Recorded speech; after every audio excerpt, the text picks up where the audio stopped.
ശ്രീനാരായണ ധർമ്മപരിപാലന യോഗം പൈനാവ് ശാഖയുടെ നേതൃത്വത്തിൽ ഗുരുദർശനം സംഘടിപ്പിച്ചു. ചെറുതോണി പോലീസ് സൊസൈറ്റി ഹാളിൽ നടന്ന പരിപാടി ശ്രീനാരായണ ധർമ്മ കുടുംബജീവിതത്തിൽ എന്ന വിഷയത്തിൽ സ്വാമിനി നിത്യ ചിന്മയി ക്ലാസ് നയിച്ചു.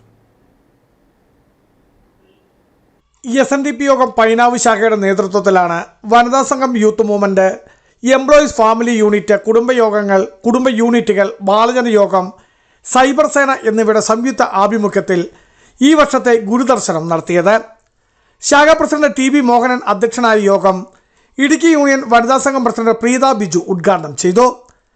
ശ്രീനാരായണ ധർമ്മം കുടുംബജീവിതത്തിൽ എന്ന വിഷയത്തിൽ സ്വാമിനി നിത്യ ചിന്മയി ക്ലാസ് നയിച്ചു.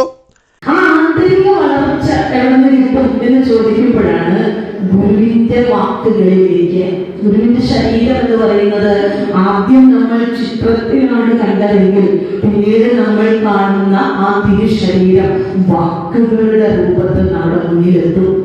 അവിടെയാണ് ഒരു ഭക്തൻ ഗുരു എന്ത് പറഞ്ഞു എന്ന് അന്വേഷിക്കാൻ തുടങ്ങുന്നത്. പരിപാടിയുടെ ഭാഗമായി വിവിധ അനുസ്മരണങ്ങളും ആദരവുകളും കലാപരിപാടികളും നടന്നു. ശാഖാ secretary PK Vijayan, vice president doctor Sheela Kamaladharan, union committee അംഗം PK ദിവാകരൻ തുടങ്ങിയവർ സംസാരിച്ചു. Biju Vaishan Parambil, Idukki vision news, Idukki.